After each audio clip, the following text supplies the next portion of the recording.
Okay, so a quick recap of 2020 before we get into the lesson.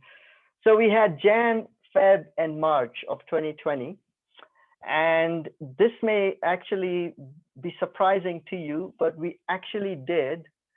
um, we did have something. Sorry about that. Let me just. Okay. This might be surprising to you, but we actually did have some events in the early part of this year. How many of us remember the homecoming? That's correct. That was this year, 2020. And so after Jan, Feb, March, here's what the year looked like. Just a jumble of months. It's been a difficult year for all. It's been unexpected completely. Um, I guess the one good thing that can come out of this type of 2020 is memes. Here's one. It says 2020 is a unique leap year. It has 29 days in Feb, 300 days in March, and 5 years in April. And you know, it's not really. It's supposed to be a joke, but it's not because it's actually true. It feels like 2020 has taken like 10 years in 1 year. And so as we look ahead, uh, what's 2021 gonna be like? And all kidding aside, it's a lot of uncertainty. It's a lot of um, unknown, right? We have no clue in a lot of ways what is next month gonna be like and next year gonna be like. And so as we're praying and talking to different people and speaking to family group leaders, and here's a theme for 2021 that I think covers all eventualities, whatever 2021 brings. And that theme is be in the arena and not as a spectator, whatever the arena might be in 2021. I just wanted to thank Shalom for her creative design on this theme and this logo. And it's been, thank you again for your work there, Shalom. But be in the arena, whatever that arena might be, we're going to just be in it. And not as a spectator, but as an active participant. Be in the arena in our relationship with God. Matthew 22, verse 37, Jesus replied, love the Lord your God with all your heart, with all your soul, and with all your mind. And that can be tested in this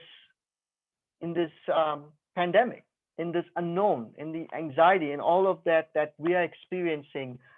It surely can be tested, but let's be in the arena in our relationship with God. It's being in the arena in our relationship with each other. In Romans 12, verse 9, the Bible reads, love must be sincere, hate what is evil, cling to what is good. Be devoted to one another in love, honor one another above yourselves.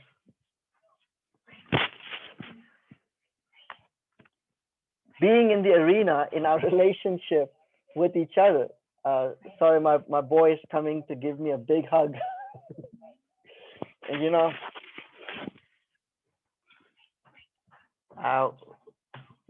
when your 4.5-year-old comes and gives you a big hug, you just take it. It's beautiful. So it's being in the arena, and this has been challenging this year for a lot of us in our relationships. We've not met as a church since I think March, and our family groups, we a lot of things we do is on Zoom and YouTube channels, and it's easy to be isolated. It lends itself to withdrawing. But again, we want to intentionally be in the arena in 2021 in our relationships with each other. being devoted to one another in love.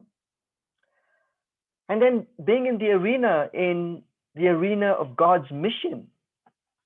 Matthew 28, and we know this well, verse 19 to 20. Therefore, go and make disciples of all nations, baptizing them in the name of the Father, Son, and the Holy Spirit, and teaching them to obey everything I've commanded you. And surely I am with you always to the very end of the age.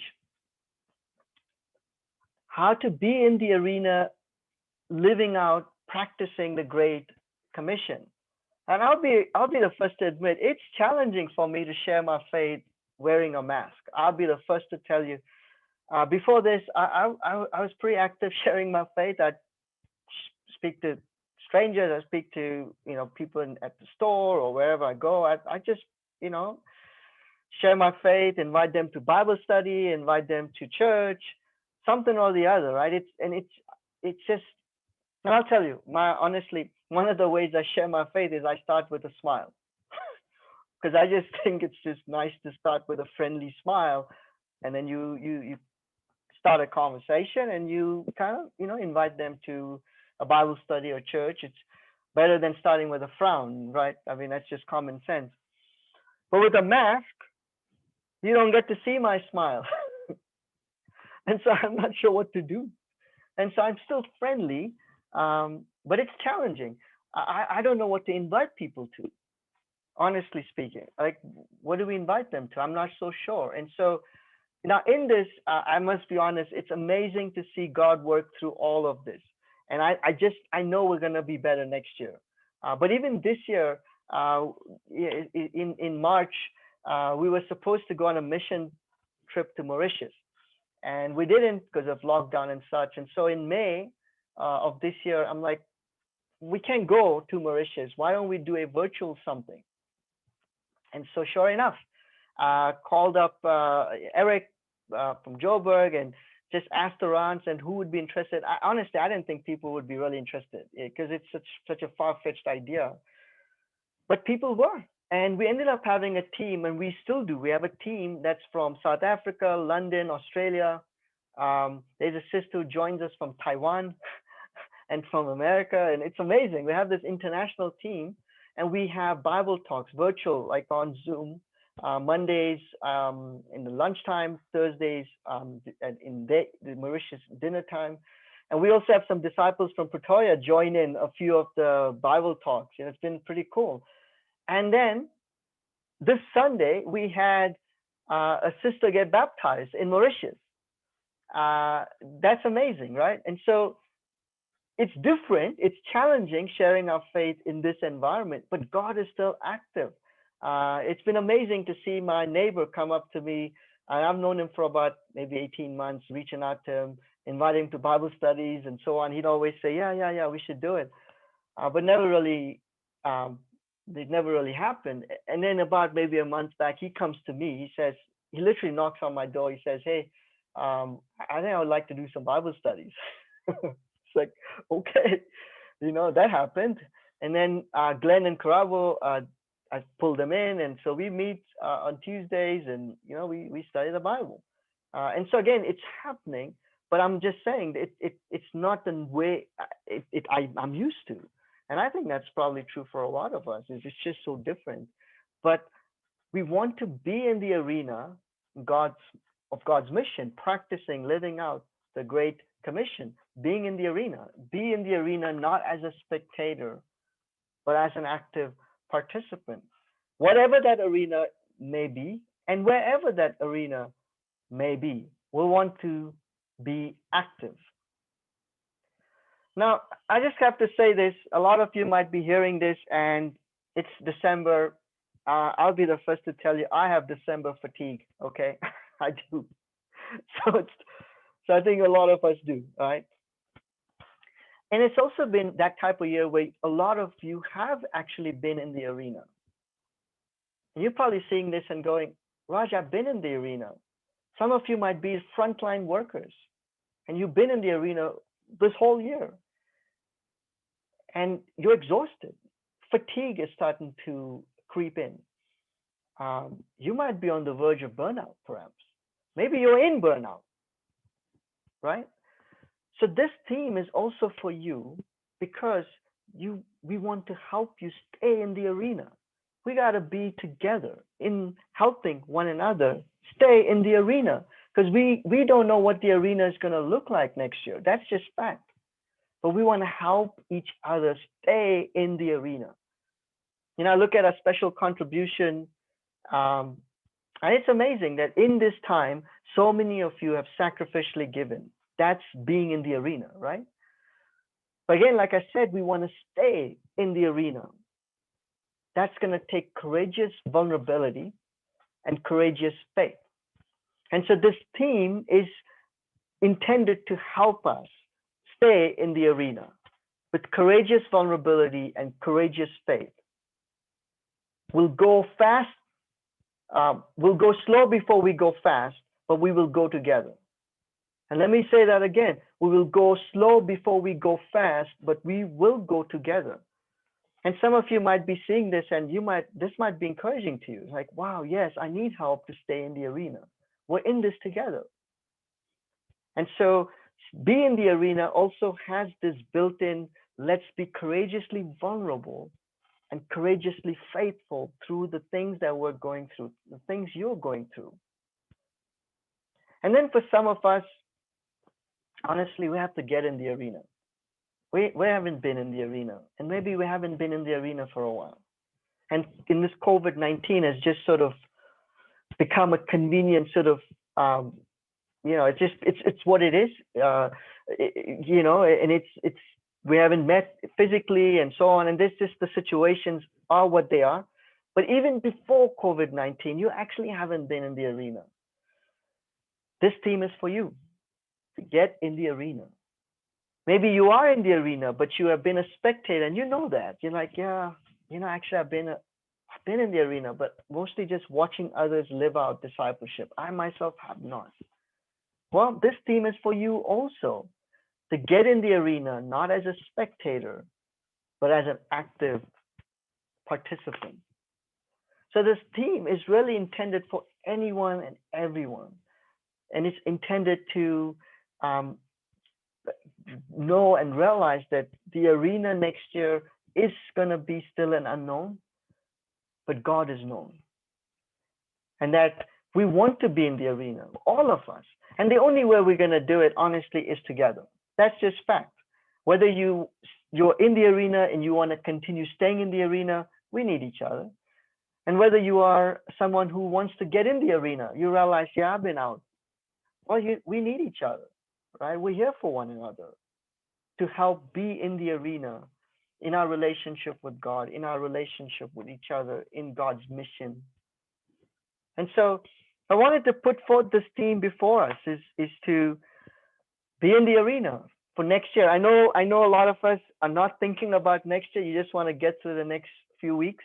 I'm with you. Like I said, I have December fatigue as well. But hopefully at the same time, this is encouraging to you. You seeing this and you're like, yeah, this is cool. I want to get in it. I want to start the new year with a bang. I want to get in it now. And I'll say this before I close out. I have found that I don't do New Year's resolution Jan 1st because honestly, it has never worked for me. What I do is when I have a team like this, be in the arena, I want to start now. And so as I start now, when Jan 1st comes, I've already done it for like a few weeks. And so I launch into January with gusto. I launch into it because I've been doing it for the last few weeks. So this grabs you. This theme grabs you. It's like, yes, be in the arena. I want to be in the arena. I want to fight the good fight. I want to stay in the arena. I want to get in the arena. Start today. December is a great time to have great quiet times with God, right? We have more time. We can get into some great times with the Lord in our Bible study, in prayer. We can get into great times in fellowship. It's an opportunity to recharge, to reset, to spend time with family, to connect. And again, it's a time where we can sort of, it's not business as usual, which in 2020 has been anything but. But it's that time where you can really start to get in the arena. I think of getting in the arena. You got to do some warm ups, right? Uh, and so you're starting to warm up your spiritual muscles. You're starting to warm up, but also warm up means rest, right? Because you can't just exercise all the time. You actually have to rest. People who do sports science and so on say you need to get 8 hours of good rest. I've heard of athletes, world-class athletes, who like they literally cherish their sleep. They go to bed at 8 p.m. and they get the entire hours, 8 to 10 hours of sleep, because they believe that that's what's going to rest their muscles. So when they go back out there, they are actually operating at full potential. And so again, being in the arena starting now is that time of rest, rejuvenation, of connection with God, connection with God's family. Opportunity to share our faith during the holidays, to share our testimonies, to just get to that place of just being in the arena, and just warming up. So when Jan kicks in, we starting to bubble up. And so I wanted to leave you with this lesson for our last midweek. Please be praying about these things. Please think about this, and let's dream for 2021 with the realization that the arena we might be in is unknown, but we're going to be in the arena dreaming for Christ. I want to close out with this scripture. It's in Numbers 6, verse 24. And it's a prayer I've been praying consistently for you. And it's a simple prayer. It's an amazing prayer. It says, Lord, bless you and keep you. The Lord make his face shine on you and be gracious to you. The Lord turn his face toward you and give you peace. And I want to pray this prayer for you every day for the rest of December, and the rest of 2021. As a church, Lord, bless us and keep us. Lord, shine your face on us and be gracious to us. Lord, turn your face toward us and give us peace. And if this passage, this prayer inspires you, it's in Numbers 6, 24 to 26. You can read the whole context. Please do pray. It's a great prayer. It's a short prayer. It's actually a memory verse for me. It's not too long to remember. And so how amazing would that be that we as a church pray this prayer, if that's what God's putting on your heart, and that we're praying this prayer to be in the arena as active participants and not as spectators. Speaking of peace, we're going to close out this midweek by asking Shalom, which means peace, to close us out in a word of prayer.